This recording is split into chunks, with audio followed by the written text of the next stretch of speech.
নমস্কার বন্ধুরা, কৃষ্ণার ব্লগে আপনাদের স্বাগত জানাই। আপনারা কেমন আছেন? আশা করি নিশ্চয়ই আপনারা ভালো আছেন। আমিও আপনাদের ছোট বড় আশীর্বাদে ভালো আছি। এই দেখুন বন্ধুরা, আজকে হচ্ছে শনিবার, আর আজকে সকাল এখন প্রায় 7:30।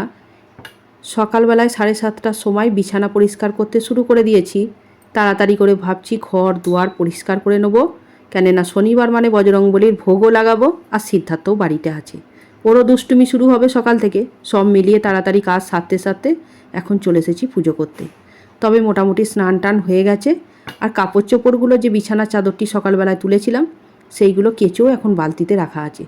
যাব এখন ছাদে মিলতে, তারপর করব এখন নাস্তার ব্যবস্থা। যেহেতু শনিবার সেই জন্য বেশি কিছু চাপ নেবো না। তবে সিদ্ধার্থের বাবা সকালবেলায় আমি জিজ্ঞেস করলাম আজকে কি রান্না করব। তবে সিদ্ধার্থের বাবা এক কথায় বললো যেহেতু শনিবার সেই জন্য একটুখানি খিচুড়ি করে দেবে। আমি দেখলাম ভালোই। খিচুড়ি খেতে আমি সিদ্ধার্থ একদমই ভালোবাসি না, সিদ্ধার্থের বাবা ভীষণ ভালোবাসে, তবে বহুদিন করা হয়নি। সেই জন্য ভাবলাম একটুখানি ভাজাভুজি করে পাত সাজিয়ে ওকে একটুখানি খিচুড়ি দেবো, আর মা বেটাই যা হোক একটা ব্যবস্থা করে নেবো। তবে যাই হোক, আজকে ভিডিওর প্রথম পর্যায়ে আপনাদের আমি বলেছি যে আমি ভালো আছি। আমি শারীরিক দিক থেকে সত্যি ভালো আছি, কিন্তু মানসিক দিক থেকে একদমই তার উল্টোটা। একদম আমার মন ভালো নেই। শারীরিক দিক থেকে যদি আমার অসুস্থতা হয়, তবু আমি উঠে পড়ে চেষ্টা করি যে সংসারটাকে গড়ে তোলার জন্য। যেমন করি হোক স্বামী ছেলের খাবার দিতে হবে, সব কিছু তার মধ্যে দিয়েও কাটাতে পারি। কিন্তু মানসিক অবস্থা যখন আমার খারাপ থাকে, তখন আমার পুরো জগৎটাই মনে হয় আমার কাছে অন্ধকার। আজকে আমি যে বিষয়ে আলোচনা করব, আপনারা থাম্বনেল দেখে বুঝে গেছেন যে কলকাতার ডক্টর মৌমিতা দেবনাথ যেভাবে নৃশংসভাবে খুন হলো একটা ডাক্তার। আমাদের এই সমাজ শিক্ষা ব্যবস্থা কোথায়? আমরা তো কোনো সন্তানের মা। একটা মায়ের বুক থেকে যদি সন্তান চলে যায়, সেই মাটার কি কষ্ট জানেন? আজকে সারা জীবনের পারিশ্রমিক দিয়ে তাকে বড় করছে। যত সারা জীবনের বাবাটি অর্থ উপার্জন করেছে, বা সারা জীবনের যে আশা দেখেছে যে মেয়েকে বড় করে আমি ডাক্তার করব, বা ডাক্তার করেও ফেলেছেন, আর সমস্ত জীবনের উপার্জনটা তার উপর দিয়ে তাকে যখন পরিপূর্ণভাবে তৈরি করেছে, সেই অবস্থায় যখন তার কোল থেকে শূন্য হয়ে যাচ্ছে, তখন সেই বাবা মাটা কীভাবে বাঁচবে? কোথায় কোথায় আমাদের সমাজ ব্যবস্থা? আজকে কিভাবে খুন হলো একটা ডাক্তার। আমি যদিও এই কথাগুলো ভিডিওর মাধ্যম দিয়ে বলছি, বহুত কষ্ট পেয়েছি। দুদিন ধরে আমি কারোর ভিডিও দেখতে পারিনি। আমি খালি লাইভে গেছি অনেকের, আর সেখানে আমার যা মতামত আমি জানিয়েছি। আর আমি মনে হচ্ছিল যেন আমি সেইখানে থেকে আমি বিচার করি যে কেন এরকম হচ্ছে। আমারও তো মেয়ে হোস্টেলে আছে, কাল দিন আমার মেয়ের সাথে কিছু হবে না সেটাও কোনো কি ব্যাপার আছে? আমার মেয়ে কেন এরকম? সকল মা বাবাদের এখনকার দিনের যা এডুকেশন সম্বন্ধে হয়ে গেছে, প্রত্যেক মায়েরা চায় একটা কি দুটোর অধিক বাচ্চা না নিতে। আর সেই বাচ্চাগুলোকে নিয়ে প্রতিষ্ঠা করার জন্য, প্রতিষ্ঠা করতে গেলে তাকে বাইরে পাঠাতে হবে। তার মধ্যে কত অর্থ লাগে, সেই অর্থগুলো আমাদের সারা জীবনের পারিশ্রমিক, আর আমার জীবনে বহু জিনিস ত্যাগ করে সেই পারিশ্রমিকটাকে আমাদের সন্তানের ওপরে ঢেলে দিই। সেই প্রতিষ্ঠিত সন্তান, সে যে একটা বড় ডাক্তার যে 5টা মানুষকে দেখবে, সেখান থেকে যে এইভাবে ধর্ষিতা হয়ে গেল, এটা কি সমাজ ব্যবস্থা কোথায়? তারপরে একটা মেডিকেল কলেজের মতো জায়গায় কোথায় আমাদের সিবিআই? এখনও পর্যন্ত ওনারা যাচ করে বার করতে পারলেন না। গত 3 দিন 4 দিন হয়ে গেল একজনকে গ্রেপ্তার করা হয়েছে। আর এর পিছনে আমি সাধারণ হাউসওয়াইফ হয়ে ঘরে বসে বসে বলে দিচ্ছি যে এর পিছনে এখনও 3-4টে মানুষের মানে হাত থাকবে। কেননা তাকে নৃশংসভাবে খুন করা হয়েছে। তার মধ্যে তার গলার হাড় ভেঙে দেওয়া হয়েছে, পাঁজরার হাড় ভেঙে দেওয়া হয়েছে, তাকে গোটা শরীর ক্ষতবিক্ষত করা হয়েছে, এমনকি তার ফোনের হেডফোন দিয়ে তাকে গলা চিপে মারা হয়েছে। কিন্তু একজন মানুষের দ্বারা এটা কি সম্ভব? এর পিছনে একদম 4-5টা মানুষ আছে। তাহলে গত প্রায় 3-4 দিন হয়ে গেল, এখনও সিবিআই তদন্তে একদম সঠিক সাফ কিছু বেরিয়ে এলো না। কেন? এগুলো জেনে বুঝে এগুলো কি আটকে দিচ্ছেন? মানে যার গেল গেল, আর যার রইল রইল, এটাই কি? আরও যে এত প্রতিষ্ঠা ডাক্তারগুলো আছে তাদের সিকিউরিটি কি আছে?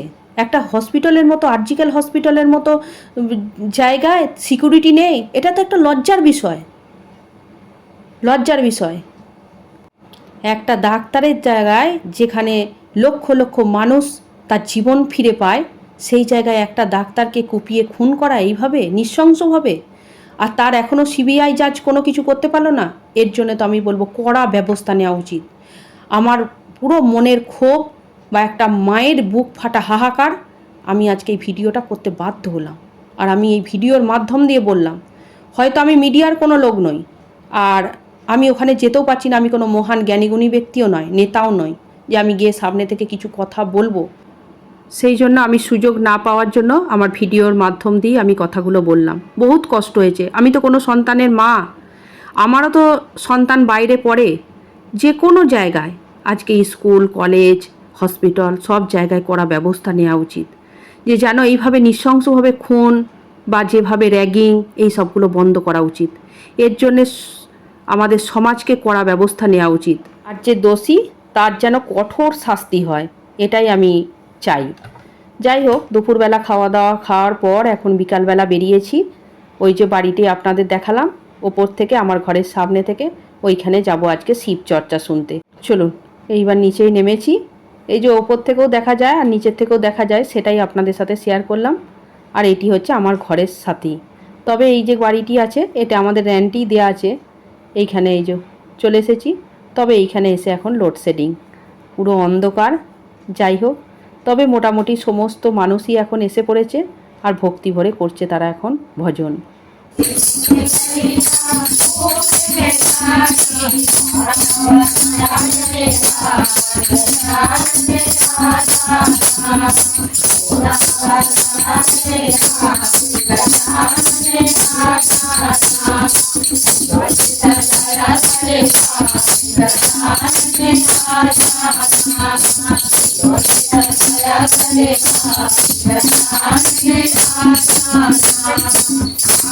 এতক্ষণ ধরে যে শিবের ভজনটা আপনারা শুনলেন, যে মানুষগুলো এতক্ষণ ধরে ভজন করলো, সেই মানুষগুলো হচ্ছে শিবের দীক্ষিত।